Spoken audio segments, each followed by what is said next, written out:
Ayon kay Ireneo, nang mamatay ang kanilang ina, may iniwan itong mga lupa at paupahan. Sabi raw ng ate nila na kanya na ang paupahan at bahala na ang natitirang iba nilang kapatid na pag-usapan alin sa naiwan ng kanilang ina ang nais nila.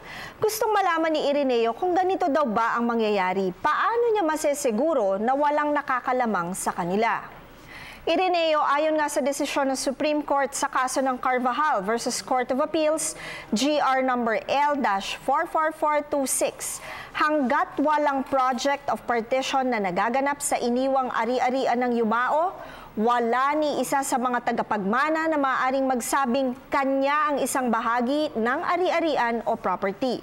Kahit pa magkaroon ng kasunduan ang dalawang tagapagmana tungkol sa bentahan ng parte nila sa mana, ito ay hindi pinapayagan sa ating batas hanggat walang partition na nagaganap o settlement ng estate na aprobado sa ilalim ng ating batas.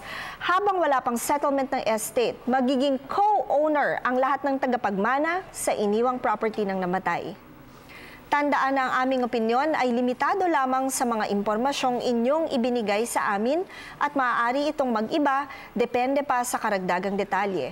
Malaya po kayong makakakonsulta sa inyong napiling abogado. Patuloy po kayong mag-email sa newscenterptv4@gmail.com. Attorney JJ Jimeno Atienza, ang inyong bisig ng batas.